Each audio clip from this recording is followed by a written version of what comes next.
Prime time சீரியலோட heroine quit பண்ணதை தொடர்ந்து இப்போ ஹீரோவும் குவிட் பண்ணியிருக்காங்க.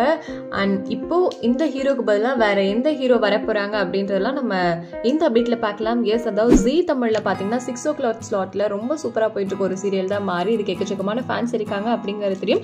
கிட்டத்தட்ட 800+ எபிசோட்ஸை கடந்து ரொம்பவே சக்ஸஸ்ஃபுல்லாக 3 வருஷத்தை தாண்டி போயிட்டு இருக்கு. இப்படி இருக்கும்போது இதோட ஹீரோயினை நடிச்ச ஆஷிகா என்ன பண்ணாங்கன்னா சடனாக குவிட் பண்றேன் அப்படின்ற அஃபிஷியலான போஸ்ட் போட்டிருந்தாங்க. இதை பார்த்தோமே எல்லாருக்கும் பயங்கரமான ஷாக்கிங்காக இருந்தது. அதுக்கப்புறம் நியூ ஹீரோயினா நம்ம அஞ்சனா வந்து பண்ணிட்டு இருக்காங்க. துர்கா அப்படின்ற கதாபாத்திரத்துல ரொம்பவே சூப்பரா பண்ணிட்டு இருக்காங்க அப்படின்னு சொல்லலாம். ஸோ இப்படி இருக்கும்போது இதனுடைய ஹீரோவா நடிச்ச ஆதர்ஷ் இருக்கார் இல்லையா, அவருமே சூர்யா கதாபாத்திரத்தில் நடிச்சாரு. அவரும் இப்போ குவிட் பண்றாங்க. இன்னும் ஒரு சீரியல்ல ஹீரோயின் அட் அ டைம்ல குவிட் பண்றாங்களே அப்படின்ற மாதிரி தான் இருக்கு. ஸோ அவரை ரீப்ளேஸ் பண்ணியும் ஆள் வந்துருச்சு. யாருன்னு பாத்தீங்கன்னா ஆக்டர் சுகேஷ். இவர் நிறைய சீரியல்ல நம்ம பார்த்திருக்கோம். அதாவது ஜீ தமிழ்ல பார்த்தோம்னா திருமதி ஹிட்லர் அப்படின்ற சீரியல்ல முக்கியமான ரோல், பாரதி கண்ணமால அகில் அப்படின்ற ரோல், வீட்டுக்கு வீடு வாசப்படியில் அட்வொகேட் அஜய் அப்படின்ற கதாபாத்திரம் நடிச்சாரு.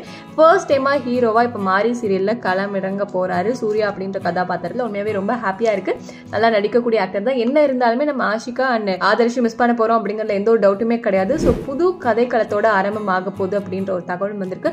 ஸோ நீங்க சொல்லுங்க, யாரெல்லாம் மாறி சீரியல்ல ஹீரோயினை மிஸ் பண்ண போறீங்க? இல்ல இவங்க 2 பேருமே ஓகே தான் நினைக்கிறீங்களா? இல்ல ஆஷிகா அண்ட் ஆதர்ஷ் தான் பிடிச்சிருக்காங்கிறத கமெண்ட்ல என் கூட மறக்காம ஷேர் பண்ணுங்க.